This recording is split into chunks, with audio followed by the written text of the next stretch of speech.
Good morning students, कैसे हैं आप सभी। स्वागत है आपका हमारे यूट्यूब चैनल एमप्रिन क्लास में।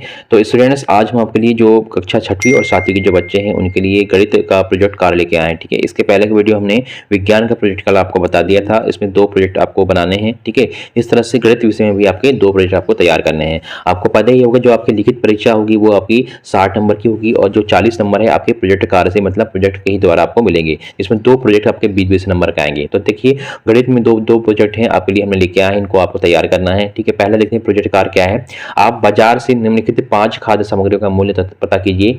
ज्ञात मूल्य की सहायता से अलग अलग वजन 5 किलोग्राम, 2 किलोग्राम, 500 ग्राम, 250 ग्राम सामग्री खरीदने में कितने रुपये लगेंगे, सारणी में भरिए। ठीक है, तो इस तरफ से आपको पता करना है मार्केट में कि कौन कौन से जो वस्तुएं हैं उनका क्या रेट होता है। देखिए, पहले मूल्य पता करके कर ले। ठीक है, तो इसमें देखिए जो खाद्य सामग्री है, जो आपके अनाज है उसकी लिस्ट दी गई है और उसके जो क्या रुपए में आपको मार्केट में मिल रहा है प्रति किलोग्राम में, उसकी आपके रुपये में बता दिया गया है मूल्य कितना है। ठीक है, तो सरल देखो, जो आपका फर्स्ट सेकंड थर्ड फोर्थ है, अब खाद्य सामग्री के सामने उसका रेट है। तो गेहूं का रेट कितना है, 20 रुपये, चावल का 40 रुपये है, शक्कर का 40 रुपये है, नमक का 20 रुपये है, तुअर दाल का 100 रुपये। ठीक है, ये हमने अनुमानित रेट हमने आपके लिए आपके ला लिया। आप मार्केट में जाके दुकानदार से पूछ के भी इसमें उनके अकॉर्डिंग रेट आप डाल सकते हैं। ठीक है, अब नीचे देखिए रेट के अकॉर्डिंग एक और आपको यहाँ पे सारणी तैयार करनी पड़ेगी, जिसमें क्या रहेगा, मूल सूची के द्वारा अलग अलग वजन के लिए कितने रुपये लगेंगे पता करना है। ठीक है, तो सामने वाले जो आपका कॉलम रहेगा उसमें सारणी रहेगी, उसमें आपका वजन रहेगा।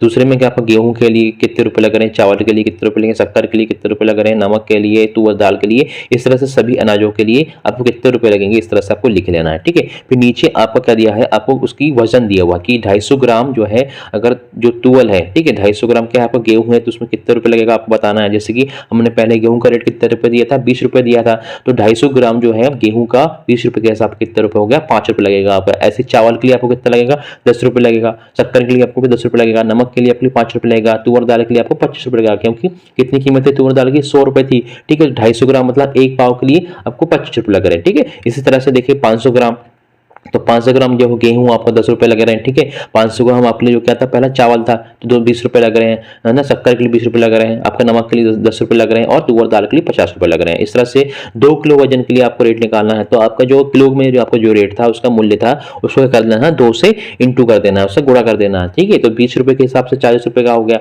है ना, आपका फिर 40 रुपए के हिसाब से 80 रुपए का हो गया, अपना क्या होगा, ये चावल हो गया।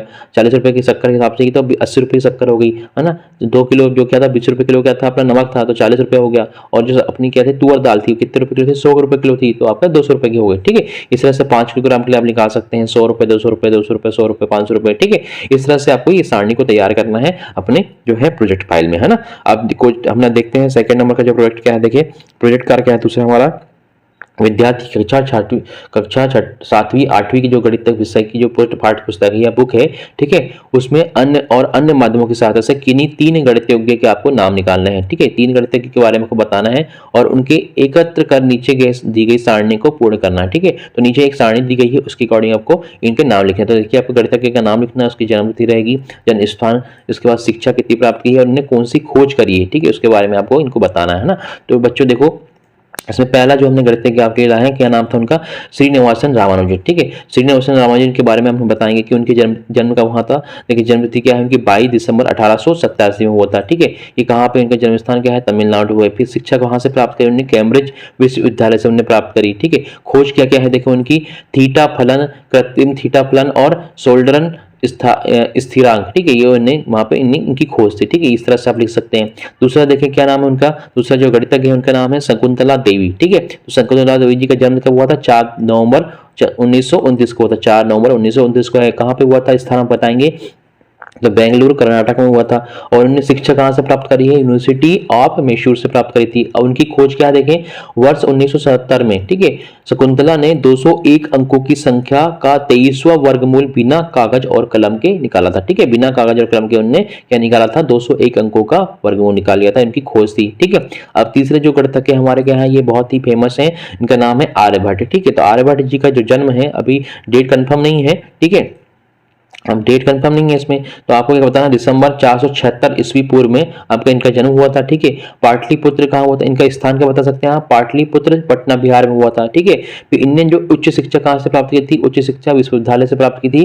और इनकी जो खोज है वो आपको क्या बताएंगे, अंक गणित, खगोल विज्ञान, बीज गणित, सरल त्रिकोणमिति का वर्णन इन्होंने किया था। ठीक है। तो ये इनकी खोज है आर्यभट्ट जी की। इस तरह से आपको क्या बताना है, ये इनका वर्णन दे देना है। अब देखिए क्वेश्चन जो देखें, जो सारणी है बच्चों, आपको बेटा अपनी जो सारणी है अपने माता पिता, भाई बहन या आदि अन्य संसाधन के माध्यम से आपको जानकारी कलेक्ट करनी है। ठीक है। और हमने जो है आपको जो तीनों जो वैज्ञानिक है मतलब गणितज्ञ हैं, ये आपको हमने बिल्कुल सटीक आपको दिए हैं, तो इसको भी आप नोट कर सकते हैं। ठीक है। चलिए देखते हैं हम नेक्स्ट क्वेश्चन, हम देखें जो इसके आधार पे कौन कौन से क्वेश्चन आपको पूछ सकते हैं उसको बताना है। देखें तो क्वेश्चन क्या है, पहला क्वेश्चन क्या है, पहला, तीनों में से किस गणितज्ञ का जन्म सबसे पहले हुआ था। ठीक है, आपको बताना तो तीनों में से आर्यभट्ट गणितज्ञ का जन्म सबसे पहले हुआ था। कब हुआ था उनका, बहुत ईसा पूर्व। ठीक है। चलिए नेक्स्ट क्वेश्चन क्या रहेगा, देखिए इसी का क्वेश्चन नंबर सेकंड क्या है, तीनों में से कौन से गणितज्ञ मध्य प्रदेश के थे, तो मध्य प्रदेश के कोई भी नहीं था।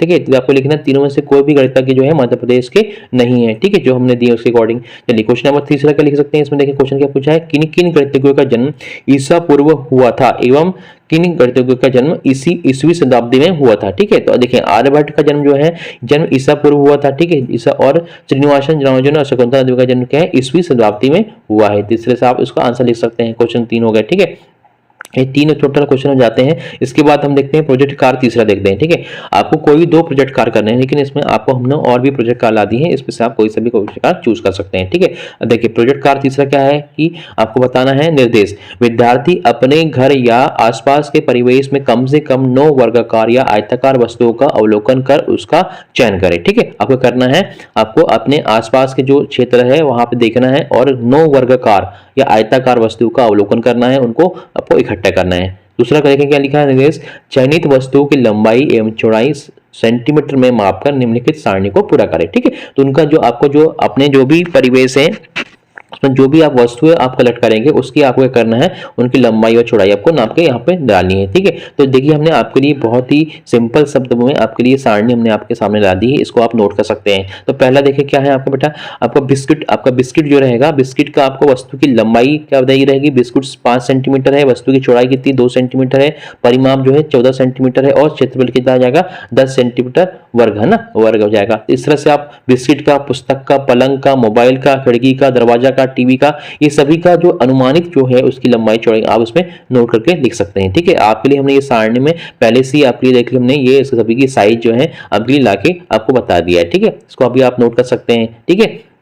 देखिए अब क्या लिखा है, उपरोक्त सारणी के आधार पर निम्नलिखित प्रश्नों के उत्तर देना है। आप क्या करना है, जो आपने सारणी बनाई है, जो आप सारणी बनाएंगे, जैसे बिस्किट है, पुस्तक है, पलंग, मोबाइल, खिड़की, दरवाजा, इनकी जो आपने लंबाई चौड़ाई और परिमाप दिया है, क्षेत्रफल दिया है, उसके आधार पर आपको ये क्वेश्चंस के आंसर देने रहेंगे। देखिए तो पहला क्वेश्चन क्या रहेगा, देखा किस वस्तु का क्षेत्रफल सबसे अधिक है। ठीक है। तो आपने सबसे बड़ा जो क्षेत्रफल है जिस वस्तु का, उसके बारे में आपको लिखना है। ठीक है। देखिए तो आपने क्या लिखा है यहाँ पे, दरवाजा का क्षेत्रफल सबसे अधिक है। ठीक है। आपने क्या दिया था, दरवाजा कितना था आपका 13,500 सेंटीमीटर था, इसलिए सबसे ज्यादा अधिक हो जाएगा। आपके अकॉर्डिंग जो भी आपका अपने जो नोट करेंगे उसके अकॉर्डिंग आपको यहाँ पे बता देना है। क्वेश्चन सेकंड क्या रहेगा, देखिए किस वस्तु का परिमाप सबसे कम है। ठीक है। तो सबसे छोटी वस्तु जो रहेगी उसका जो है परिमाप सबसे कम होगा।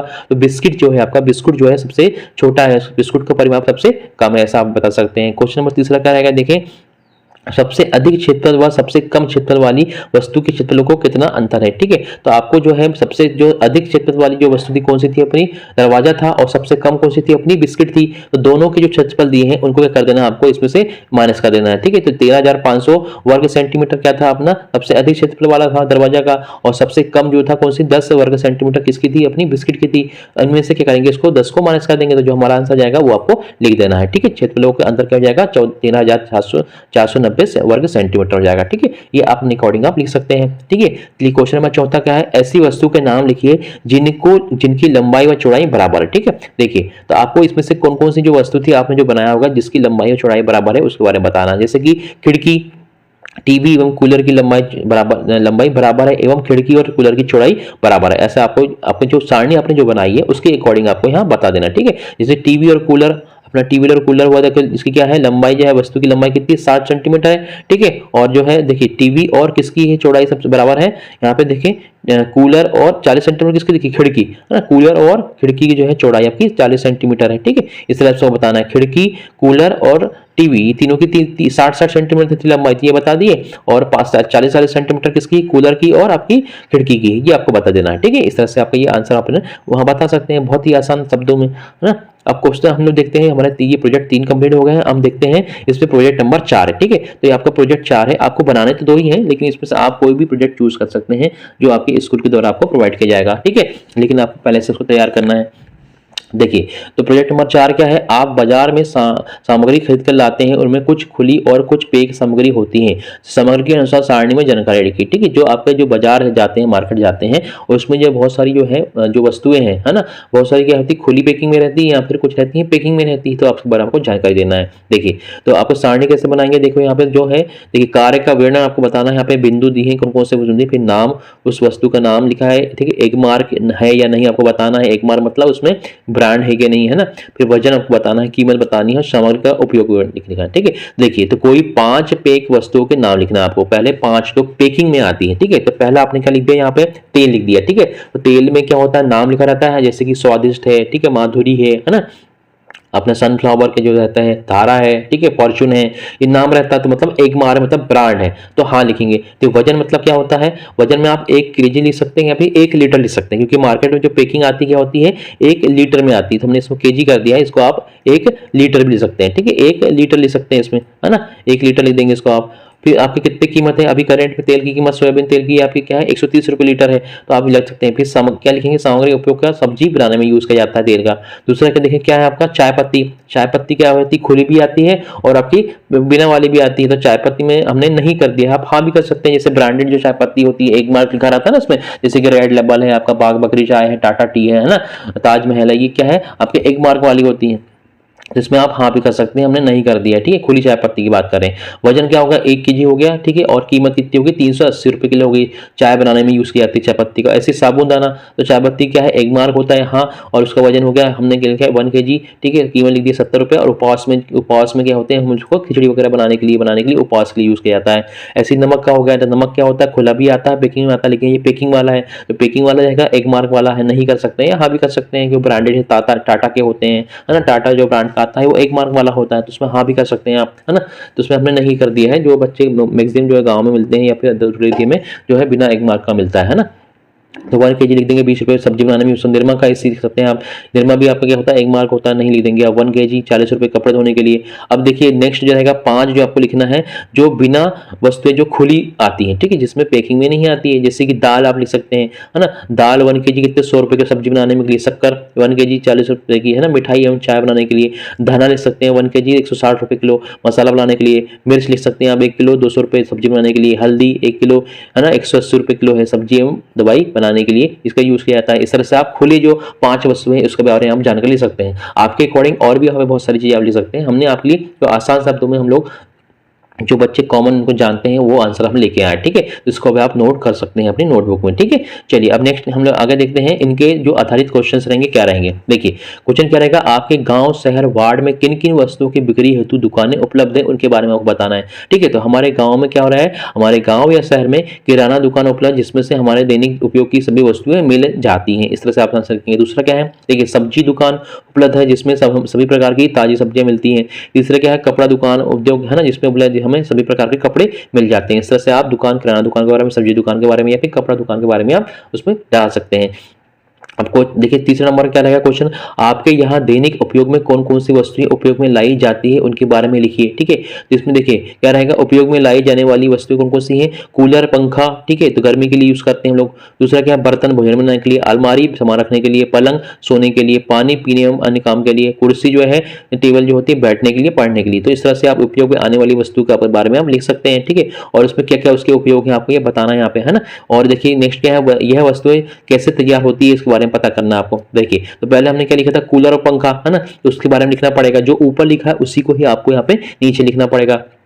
देखिए ऊपर क्या लिखा था कूलर, तो कूलर एवं पंखा मशीनों एवं मिस्त्री द्वारा तैयार किया जाता है, ठीक है। दूसरा क्या लिखा था हमने बर्तन, तो बर्तन मशीनों द्वारा तैयार किया जाता है। तीसरा क्या लिखा था हमने अलमारी, तो अलमारी जो है मिस्त्री के द्वारा तैयार किया जाता है। फिर तो चौथा क्या लिखा था पलंग, तो पलंग क्या है मिस्त्री के द्वारा तैयार किया जाता है। पानी जो है वर्षा तालाब नदी आदि से प्राप्त होता है। और जो कुर्सी टेबल है वो भी क्या है मिस्त्री के द्वारा तैयार किया जाता है, ठीक है। इस तरह से आप जो आपने जो ऊपर दिया था उपयोग की वस्तु के बारे में, उसके बारे में कैसे बनाए जाते हैं यहाँ पे आप लिख सकते हैं। अब नेक्स्ट जो है प्रोजेक्ट कार्य 5 है, ठीक है। तो इसमें देखिए आप प्रोजेक्ट नंबर कार्य में क्या बताना है, आपके घर में समतल पृष्ठ वाली बहुत सी वस्तुएं उपलब्ध है, ठीक है। जिसके समतल तल मतलब जिसके ऊपर का जो तल रहता है वो समतल रहता है, ठीक है। उसके नाम लिखकर उनकी लंबाई चौड़ाई मापन में क्षेत्रफल ज्ञात कीजिए और सारणी में लिखिए, ठीक है। कम से कम 5 वस्तु के बारे में आपको लिखना है। तो ये आपका प्रोजेक्ट कार्य रहेगा, है ना, 5 नंबर का। इसमें से आप कोई सा भी प्रोजेक्ट कर सकते हैं। हमने आपके सभी तरह के जो प्रोजेक्ट हैं आपको उसको आंसर लाके आपको बता दिए, तो आप नोट कर सकते हैं, ठीक है। तो देखिए प्रोजेक्ट नंबर 5 में क्या दिया है, किसी भी जो समतल तल के पृष्ठ की जो वस्तुएं हैं उनके बारे में आपको बताना है। तो वस्तुओं का नाम पहले क्या लिखेंगे, देखिए पहले में क्या लिखेंगे वस्तु का नाम, दूसरा उसका लंबाई सेंटीमीटर, चौड़ाई सेंटीमीटर और उसका क्षेत्रफल आपको निकालना है, ठीक है। तो क्षेत्रफल का आपको सूत्र निकाल कर सकते हैं। आपके लिए हमने यहाँ पे आंसर आपको प्रोवाइड कर दिए, यहाँ डायरेक्टली आप इससे देख के भी लिख सकते हैं। देखिए तो मेज क्या है आपका, मेज की लंबाई कितनी है सेंटीमीटर, 80 सेंटीमीटर है। चौड़ाई कितनी हो जाएगी 40 सेंटीमीटर और उसका क्षेत्रफल कितना जाएगा वर्ग सेंटीमीटर में 3200 वर्ग सेंटीमीटर हो जाएगा, ठीक है। इस तरह से पुस्तक का लिख सकते हैं आप, 20 सेंटीमीटर है, 10 सेंटीमीटर की चौड़ाई और 200 वर्ग सेंटीमीटर क्या हो जाएगी उसकी वर्ग क्षेत्रफल हो जाएगा। मोबाइल का सकते हैं 10 सेंटीमीटर, 5 सेंटीमीटर, 50 वर्ग सेंटीमीटर हो जाएगा। माचिस की डिब्बी 6 सेंटीमीटर, 2 सेंटीमीटर, 12 वर्ग सेंटीमीटर हो जाएगा। दरवाजा 16 सेंटीमीटर से 60 सेंटीमीटर, 6000 वर्ग सेंटीमीटर हो जाएगा। कूलर जो है 60 सेंटीमीटर से 40 सेंटीमीटर हो जाएगा, 2400 वर्ग सेंटीमीटर हो जाएगा। फिर टीवी का लिख सकते हैं आप इस तरह से, बोर्ड का लिख सकते हैं, है ना, पलंग का ले सकते हैं 140 सेंटीमीटर, 60, 84 और खिड़की का ले सकते हैं, ठीक है। तो ऐसे 10 जो है आपके हमने आपको प्रोवाइड कर दिया, लेकिन आपको कम से कम कितने लिखना है अपने प्रोजेक्ट बुक में, जो प्रोजेक्ट फाइल में कम से कम 5 वस्तु को लिखना है। हमने आपके लिए यहाँ पे 10 वस्तु के लिए हमने आपको बता दिया है, जिसमें आप देख के उसको नोट कर सकते हैं, ठीक है। अब इसके आधार पर ही बहुत सारे क्वेश्चन पूछे जाएंगे। देखिए तो उपरोक्त सारणी के आधार पर प्रश्नों का उत्तर देना है आपको। तो पहला क्वेश्चन क्या देखें, किस वस्तु का क्षेत्रफल सबसे अधिक है, ठीक है। तो इस तरह से पहले भी हमने क्वेश्चन किया था, आपको अपनी जो 5 वस्तु आप बनाएंगे उसमें से आप देखेंगे किस वस्तु का सबसे ज्यादा क्षेत्रफल है। तो हमने जो आपकी सारणी बताई है उसमें जो है पलंग का क्षेत्रफल सबसे अधिक है, ठीक है। इस तरह से क्वेश्चन दूसरा देखें क्या है, दी गई वस्तु में सबसे कम क्षेत्रफल वाली वस्तु का नाम एवं क्षेत्रफल लिखें, ठीक है। तो देखिए सबसे अधिक वाली कौन सी थी, अपनी पलंग थी, ठीक है। पलंग का कितना था आपका 8400 वर्ग सेंटीमीटर था। अब बोल रहा है कि सबसे छोटी जो है सबसे कम क्षेत्रफल वाली वस्तु का नाम लिखना है। तो सबसे कम क्षेत्रफल वाली वस्तु माचिस डिब्बी है, जिसका क्षेत्रफल 12 वर्ग मीटर है, सेंटीमीटर है, ठीक है। तो देखिए सबसे माचिस जो थी, माचिस की डिब्बी कितनी थी 6 सेंटीमीटर उसकी लंबाई थी, चौड़ाई 2 सेंटीमीटर थी, तो 12 वर्ग सेंटीमीटर उसका क्षेत्रफल हो गया था। सबसे कम इस सारणी में किसका दिख रहा है, माचिस का ही दिख रहा था। उसको आप नोट कर लेंगे कि 12 वर्ग सेंटीमीटर किसकी है, माचिस की है, ठीक है। तीसरा देखें, दरवाजे का क्षेत्रफल पुस्तक के क्षेत्रफल से कितना अधिक है, ठीक है। तो दरवाजा का जो क्षेत्रफल था कितना था आपका, देखिए आपका 6000 वर्ग सेंटीमीटर था। और जो किसका था आपका, माचिस का पूछा है, किसका पूछा है, आपका पूछा है पुस्तक का पूछा, ठीक है। तो पुस्तक का था 200 वर्ग सेंटीमीटर था। तो आपको दोनों में से क्या 6000 में से 200 को माइनस कर देना है। तो 5800 वर्ग सेंटीमीटर जो है आपका जो है दरवाजे का क्षेत्रफल पुस्तक के क्षेत्रफल से 5800 वर्ग सेंटीमीटर अधिक है, ठीक है। ये बता देना है। चलिए क्वेश्चन नंबर देखते हैं 4, सबसे अधिक क्षेत्रफल व सबसे कम क्षेत्रफल में कितना अंतर है, ठीक है। तो सबसे अधिक किसका था हमारा 8400 वर्ग सेंटीमीटर किसका, पलंग का था। और सबसे कम कितना था 12 वर्ग सेंटीमीटर किसका था, माचिस का था। तो दोनों का अंतर निकाल लेंगे हम, उसको माइनस कर देंगे 8400 से 12 को, तो कितना जाएगा 8388 वर्ग सेंटीमीटर हमारा अंतर आ जाएगा।